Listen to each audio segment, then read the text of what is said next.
प्यारे बच्चों, motion education में आपका स्वागत है। मैं आपका अपना किशन कुमार पाठक आज आपके लिए लाया हूँ पाठ 5 में सांतत्यता का अभ्यास। कल अपन ने सांतत्यता के बारे में जानकारी ली। सांतत्य परीक्षण कैसे होता है? एक चर वाले फलन में सांतत्य परीक्षण करना होता है किसी एक बिंदु पर। उस पर कैसे करते हैं? पहले अपन उस बिंदु पर फलन का मान निकालते हैं, फिर फलन की दाईं सीमा निकालते हैं, फिर फलन की बाईं सीमा निकालते हैं। अगर ये तीनों मान बराबर आ जाते हैं तो अपन कहते हैं कि साहब फलन इस बिंदु पर संतत है। अब इसके कुछ एक सवाल जो एनसीईआरटी की किताब में है और बोर्ड परीक्षा में आने की पूरी ताकत रखते हैं, उनको करके देखते हैं साहब।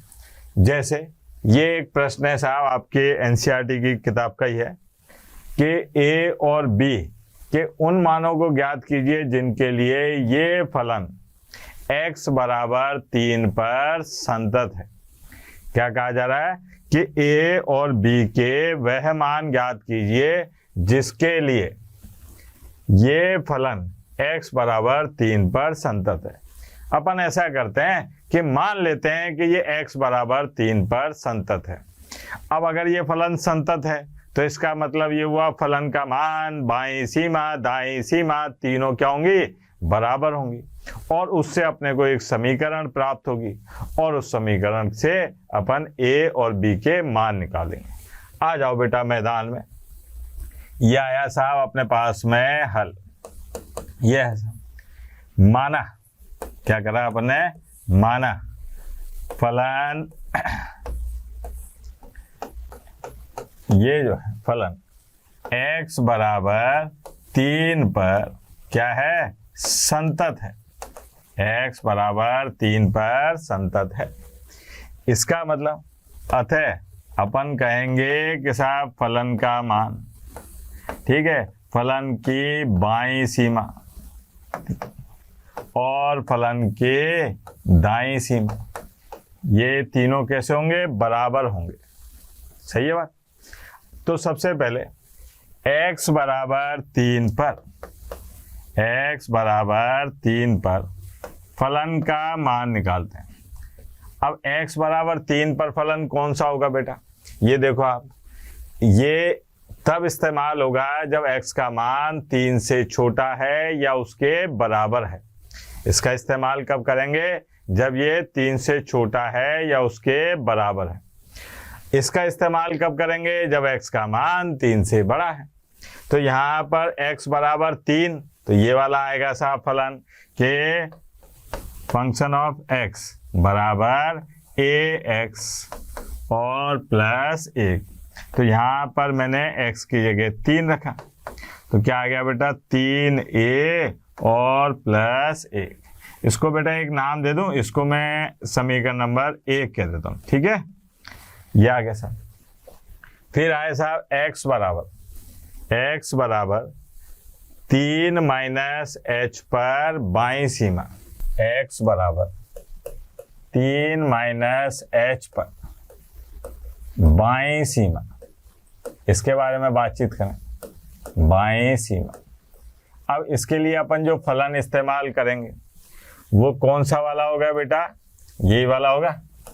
कौन सा?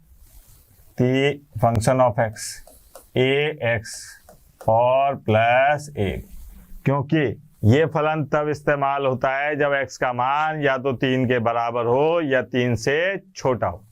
तो 3 माइनस h के लिए फलन जो है क्या होगा? 3 से छोटा, x का मान 3 से छोटा, तो इसका इस्तेमाल करते हैं साहब। अब बाईं सीमा की बात कर रहे हैं अपन। बाईं सीमा, ठीक है, बाईं सीमा क्या होगी साहब? बाईं सीमा ये आएगी 3 minus h, limit h tends to 0 और साहब 3 माइनस h। अब जहां पर x लिखा हुआ है वहां पर 3 माइनस h लिख दो, तो ये आ गया a और 3 माइनस h प्लस 1। अब साहब लिमिट और h टेंड्स टू 0, यहाँ पर 3a minus 3h plus 1। h का मान हटाओ, h के स्थान पर 0 रखो, तो ये आ गया 3a प्लस 1। तो भैया बाईं सीमा भी आ गई, कोई फर्क नहीं पड़ा। ये तो फंक्शन ऑफ a का मान भी है, x बराबर 3 पर फलन का मान भी तो यही है। चलो साहब, अब आते हैं साहब x बराबर 3 प्लस h पर दाईं सीमा की बात करते हैं। दाईं सीमा, अब दाईं सीमा के लिए फलन कौन सा इस्तेमाल होगा जरा देखें। यहाँ पर फंक्शन ऑफ x, हाँ भैया फलन कौन सा इस्तेमाल होगा, ये देखो आप, x का मान जब 3 से बड़ा होता है तो bx प्लस 3 लेंगे अपन। क्या लेंगे बेटा, bx प्लस 3, यह आ गया bx और प्लस 3। अब अपन बात कर रहे हैं दाएं सीमा की। किसकी बात कर रहे हैं बेटा, दाएं सीमा।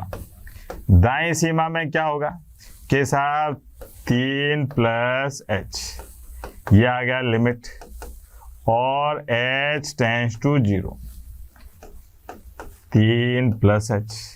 अब जहां जहां पर x है वहां पर क्या लिख दें बेटा, 3 प्लस h, तो ये आ गया b 3 प्लस h प्लस 3। ठीक है, अब यहां पर देखें अपन, h हटा दो, h की जगह पर 0 रखो, तो ये आ गया 3b और प्लस 3। ये किसका मान आया, f 3 प्लस h का। अब चूंकि अपने को पता है कि साहब f3 और f3 माइनस h और f3 प्लस h, ये तीनों बराबर हैं, मान रखे हैं अपन। तो अपन ने जब ये मान रखे हैं तो f3 और f3 माइनस h का मान तो बराबर है। ठीक, तो इन दोनों को अपन इस्तेमाल करते हैं, इसलिए f3 बराबर f3 प्लस h। अब f3 का मान है 3a और प्लस 1, 3 प्लस h का मान है 3b और प्लस 3। ठीक है, इसका मान है 3b प्लस 3 और इसका मान है 3a प्लस h। अब इसको ले गया इधर, तो ये आ गया 3a 3b प्लस 2, भैया 3 में से 1 गया तो 2। अब a बराबर क्या आएगा बेटा, b प्लस 2/3। तो अपन कह सकते हैं कि साहब a बराबर b प्लस 2/3 के लिए दिया गया फलन x बराबर 3 पर संतत होगा। ठीक है बेटा, x बराबर 3 पर संतत होगा। अगले प्रश्न में क्या दे रखा है जरा देखें, ये है सर। ठीक है, क्या कहा जा रहा है कि फलन sin x बटा x प्लस cos x जब x 0 के बराबर नहीं है और x जब 0 के बराबर है तो 2, x बराबर 0 पर फलन के सांततता परीक्षण कीजिए। मतलब ये बताइए कि x बराबर 0 पर ये फलन संतत है कि नहीं है। अब ये तो आप भली भांति समझ चुके होंगे कि किसी फलन को संतत सिद्ध करने के लिए पहले उस बिंदु पर फलन का मान निकालो, फिर उस बिंदु पर फलन की बाईं सीमा निकालो, फिर दाईं सीमा निकालो। तो यहाँ पर आ जाते हैं बेटा हल ज्ञात करने, और क्या काम करते हैं, यूँ कहते हैं कि x बराबर 0 पर फलन क्या होगा मेरे लाल, x बराबर 0 पर फलन होगा, कौन सा वाला लूँ, यहाँ पर ये ले लेता हूँ साहब, x बराबर 0 पर क्या आएगा, fx बराबर 2। ठीक है, तो यहाँ पर f0 का मान आ गया 2। फिर साहब x बराबर 0 माइनस h करते हैं, है ना, कोई से भी कर दो, पहले दाईं सीमा निकाल लो बाईं सीमा निकाल लो, कोई फर्क नहीं पड़ता। लेकिन अपन जब शुरू से बाईं सीमा पहले निकालते आ रहे हैं तो भैया अभी काय को टांग अड़ाएं जबरदस्ती में। ये आ गया 0 माइनस h पर कौन सा फलन इस्तेमाल करेंगे जरा ये बताएं साहब, 0 माइनस h पर। जीरो माइनस एच का मतलब ये है कि ये जीरो नहीं है, जीरो से कम है। तो यहाँ पर आएगा साहब ये वाला फलन एक्स और साहब बराबर साइन एक्स बटे में एक्स प्लस कॉस एक्स। ठीक है बेटा।